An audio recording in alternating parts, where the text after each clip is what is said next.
नमो नमः। भवतां सर्वेषां स्वागतम। विद्यार्थियों, आप सभी का बहुत बहुत स्वागत है संस्कृत कक्षा में। आज हम आपसे चर्चा करने जा रहे हैं हितोपदेश मित्र लाभ की। और हितोपदेश मित्र लाभ में अभी तक हमने कपोत मूषक कथा को पढ़ा है। कपोत मूषक कथा अभी चल रही है और इस कपोत मूषक कथा में हमने देखा कि किस प्रकार से कबूतर जो है वे व्याध के द्वारा, शिकारी के द्वारा बिछाए गए जाल में फंस जाते हैं।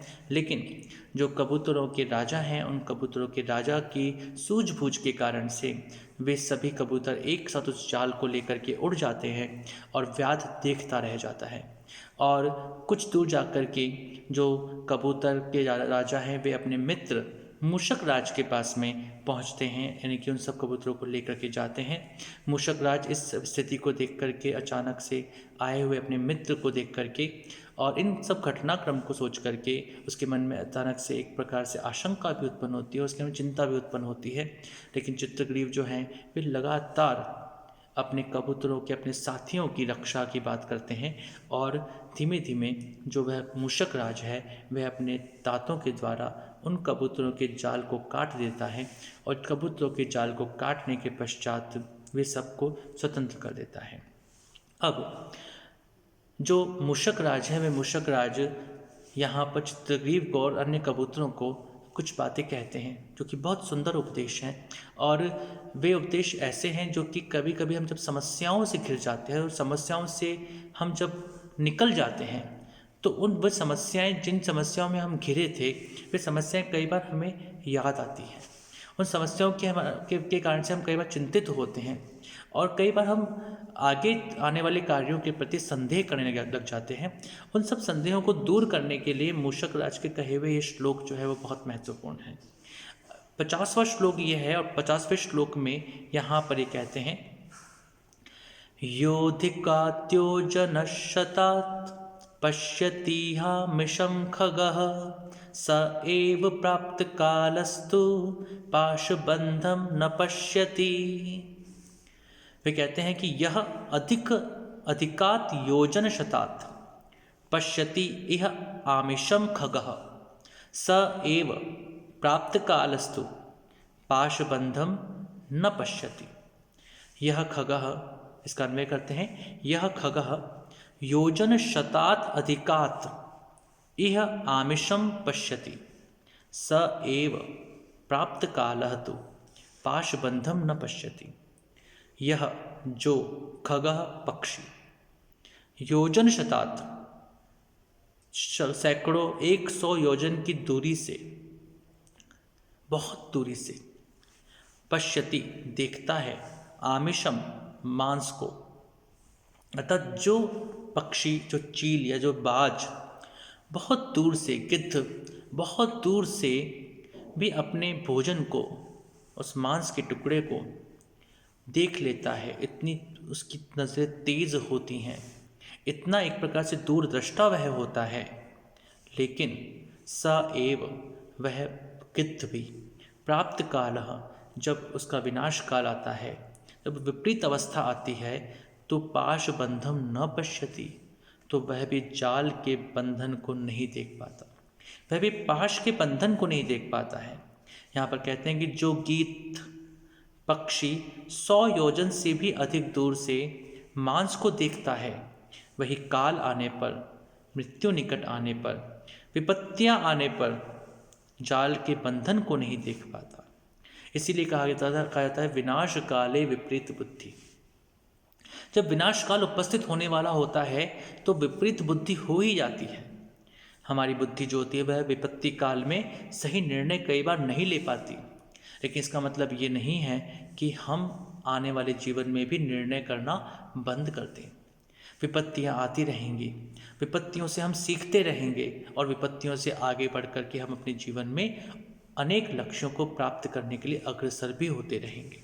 हमारा यही प्रयास होना चाहिए कि विपत्तियों से ज़रूर सीखें और विपत्तियों से ज़रूर ये जानें कि हम और क्या बेहतर कर सकते हैं अपने जीवन में, जिससे कि हम इस तरह की विपत्तियों से बच सकें। फिर भी जीवन में इस तरह के घटनाक्रम आ जाते हैं और इस तरह के घटनाक्रम जब आते हैं तो इस तरह के घटनाक्रमों के कारण से कभी भी मन को दुखी करना उचित नहीं होता है। इसके पश्चात अगले श्लोक में वे कहते हैं, शशि दिवाकरयोर्ग्रह पीडनम गजभुजंगमयोरपि बंधनम मतिमतांच विलोक्य दरिद्रताम विधिरहो बलवानिति मे मतिः। वे कहते हैं कि इस संसार में ऐसा कौन है जिसको कि कष्ट नहीं मिले हैं। शशि दिवाकरयोः ग्रह पीडनम, अन्वय इस प्रकार से, शशि दिवाकरयोः ग्रह पीडनम गज भुजंगमयोः अपि बंधनम मतिमतां दरिद्रतां च विलोक्य अहो विधि बलवान इति मे मतिः। शशि दिवाकरयोः, शशि अर्थात चंद्रमा, दिवाकर अर्थात सूर्य, तो दिवाकर और शशि अर्थात चंद्रमा और सूर्य का भी ग्रह पीडनम, राहु ग्रह के द्वारा दुख पहुंचाया जाता है। अर्थात उन चंद्रमा और सूर्य को भी कितने ही कारणों से या किसी न किसी परिस्थिति के अंदर किस प्रकार से उनका सूर्य ग्रहण और चंद्र ग्रहण हो जाता है। राहु उनको भी ग्रस्त लेता है। गज भुजंगमय हो, गज अर्थात हाथी और भुजंगम अर्थात सर्प, हाथी और सर्प इन दोनों को भी बंधनम अपि बंधनम, इनको भी बांध लिया जाता है।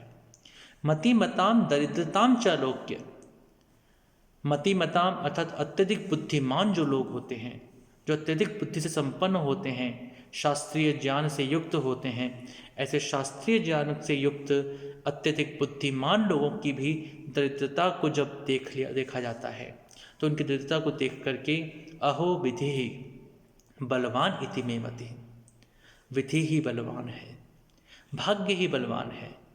हम बहुत कुछ करना चाहते हैं, विपत्तियों से बचने की इच्छा भी रखते हैं, लेकिन उसके बावजूद भी कई बार हम विपत्तियों में फंस जाते हैं। शशि और दिवाकर, चंद्रमा और सूर्य के समान तेजस्वी और कौन हो सकता है, लेकिन देखिए उनका भी ग्रहण हो जाता है, राहु उन्हें भी ग्रस्त लेता है। गज और भुजंग, एक तरफ हाथी है जो कि इतना बलशाली है, एक तरफ भुजंग है जिसके जहर से कोई भी व्यक्ति मर सकता है, लेकिन ऐसे गज और भुजंग, ऐसे हाथी और सांप को भी बांध लिया जाता है, वो भी बंधन में पड़ जाते हैं। बड़े बड़े शास्त्रों के जानकार, अत्यधिक बुद्धिमान माने जाने वाले लोग भी जो होते हैं, वे भी कई बार दरिद्रता को प्राप्त करते हैं, गरीबी में अपना जीवन बसर करते हैं। इतना सब कुछ होता है क्यों?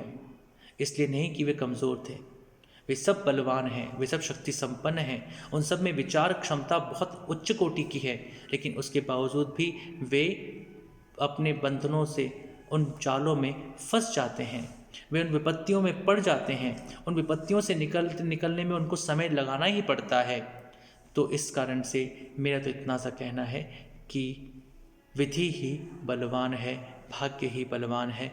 हम भाग्य के सामने अपने लिए प्रयास करते हुए आगे बढ़ने की कोशिश कर सकते हैं, लेकिन कई बार भाग्य में ऐसा समय भी आता है, जीवन में ऐसा समय भी आता है कि हम विपत्तियों में फंस जाते हैं, जाने अनजाने ही सही। हमने चाहे उसके लिए अनेक प्रयास किए हों बचने के लिए, उसके बावजूद भी हम अनेक बार विपत्तियों में पड़ जाते हैं, विपत्तियों से घिर जाते हैं, विपत्तियों से अपने को बचा नहीं पाते हैं। तो यहाँ पर स्पष्ट रूप से जो हिरण्यक है, जो कि मूषक राज है, वह मूषक राज कपोत राज अर्थात कबूतरों के राजा चित्रग्रीव के माध्यम से हम सबको ये उपदेश देते हैं कि विपत्तियों में कभी भी हम पड़ सकते हैं, विपत्तियों से हमें घबराना नहीं चाहिए। विपत्तियों के समय हमें यह सूझबूझ सबसे महत्वपूर्ण है कि हम इन विपत्तियों से कैसे बच कर के बाहर निकल सकते हैं, और साथ ही हमारा प्रयास यह होना चाहिए कि जब हम किसी विपत्ति में पड़ जाएं तो पहले प्रयास होना चाहिए कि हम इससे कैसे बाहर निकलें, और दूसरा प्रयास होना चाहिए कि अब हम उन विपत्तियों के से सीख करके उन विपत्तियों को एक प्रकार से भाग्य का कारण मानते हुए, लेकिन उसमें जो सुधार हो सकते थे, उस समय पर निर्णयों में जो बचाव हो सकते थे, उनको भी ध्यान रखते हुए आगे बढ़ जाएं। क्योंकि यदि हम उन विपत्तियों को ही याद करते रहेंगे तो हम जीवन में अग्रसर नहीं हो पाएंगे, जीवन में आगे नहीं बढ़ पाएंगे। तो विद्यार्थियों, आप सभी विपत्तियों से जुझारू बने, और विपत्तियां आने पर अडिग रूप से खड़े रहें और विपत्तियों के चले जाने पर अपने जीवन को और निरंतर गति प्रदान करते रहें। यही उपदेश इन श्लोकों के माध्यम से दिया गया है और इसलिए यह हितोपदेश है। आप सबका बहुत बहुत धन्यवाद। नमो नमः। शुभम भवतु। पुनर्मिलामः।